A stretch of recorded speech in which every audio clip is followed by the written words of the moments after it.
Bismillahirrahmanirrahim. Assalamualaikum warahmatullahi wabarakatuh dan selamat sejahtera. Hari ni aku nak cakap sikit tentang apa yang best di duduk asrama ni. Simple tricks to expose your kids to English language.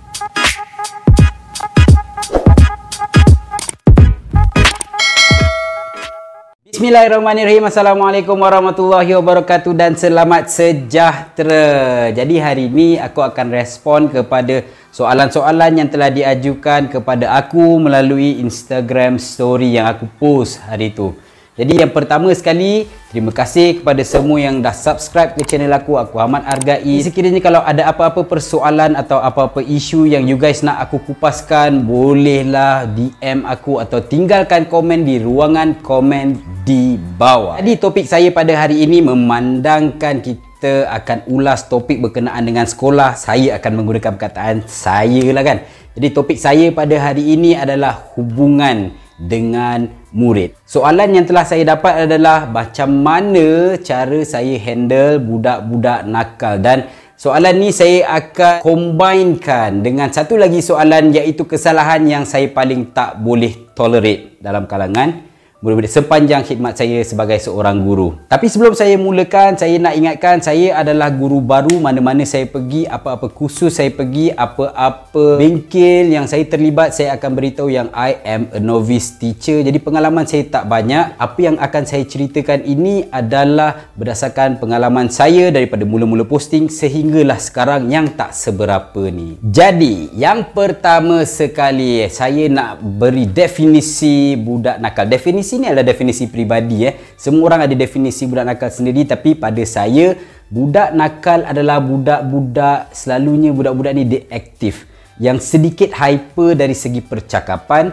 dari segi tingkah laku dan mungkin dari segi pergaulan. Selalunya budak-budak nakal ni ramai terdiri daripada budak-budak sukan, dan ada juga sebenarnya budak-budak yang tak bersukan, yang biasa-biasa je, tapi kebanyakan budak-budak nakal ni mesti akan terlibat dengan sukan. Nanti saya akan kupaskan kenapa saya cakap macam tu. Adakah budak nakal ini jahat? Jadi sebenarnya ada beza di antara nakal dan jahat. Budak-budak nakal ni dia tak buat kesalahan-kesalahan jenayah, kesalahan-kesalahan yang melanggar hukum syarak. Harus diingatkan, budak-budak nakal adalah berpotensi untuk menjadi jahat. Perkara-perkara nakal yang dilakukan oleh budak-budak nakal adalah selalunya bergurau tak kena tempat, mencuba sesuatu yang tak sepatutnya dicuba seperti rokok, fly dan sebagainya. Bersekolah di sekolah all boys school, saya ada ramai kawan-kawan yang nakal, dan apa yang saya lihat adalah budak-budak nakal ini berpotensi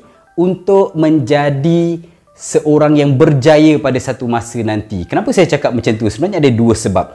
Pertamanya, budak-budak nakal ni selalunya bijak sebab mereka ni penuh dengan curiosity. Maksudnya, otak mereka ni sentiasa berjalan, sentiasa berfikir untuk mencuba sesuatu atau untuk mengambil sesuatu risiko. Cumanya curiosity itu perlu dikawal dan ditujukan kepada sesuatu yang lebih bermanfaat. Contohnya seperti sukan, kepimpinan dan sebagainya.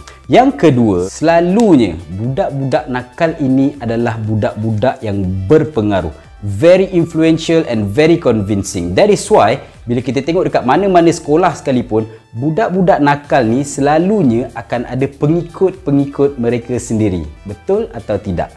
Secara peribadinya, saya memang suka entertain budak-budak macam ini sebab pada pendapat saya, mereka ni ada potensi yang tinggi. Muka-muka inilah sebenarnya yang boleh memimpin universiti atau even boleh memimpin negara sekalipun, sebab mereka ada soft skill yang boleh digilap lagi. Tapi tak adalah nak suruh semua budak-budak sekolah ni untuk jadi nakal. Jadi apakah pendekatan yang saya guna? Di sekolah, tak kira nakal ataupun nerds ataupun biasa-biasa, saya lebih suka menggunakan pendekatan sebagai seorang abang atau sebagai seorang kawan. Nak guna pendekatan sebagai seorang ayah macam tua sangat Jadi saya guna abang dengan kawan lah. Yang baiknya dengan pendekatan ini adalah kita dapat kurangkan gap antara guru dengan murid. Bila kita kurangkan gap, kita tak banyak pantang larang, kita senang nak berkomunikasi dengan murid-murid tersebut. Bila kita senang nak communicate dengan murid-murid tersebut, kita senang nak guide and lead them to explore their potential. Aku memang support habis-habisan bila ada murid yang datang ke aku kata, cikgu saya nak try sekian, go ahead asalkan bendanya bermanfaat. Tapi bila kita terlalu rapat dengan murid, ada juga cons dia lah. Bila kita rapat dengan murid, consnya adalah apabila ada sesetengah murid-murid nakal ini tersalah anggap, bila dia jadi rapat dengan kita, dia boleh pijak kepala kita. No. Boleh bergurau tapi jangan lebih-lebih, because whatever it is, there is still limit between a teacher and his or her pupils. When you go beyond that limit, that is already rude, and this leads to kepantangan aku sebagai seorang guru. Aku ada 3 kepantangan sebagai seorang guru. Yang pertama sekali,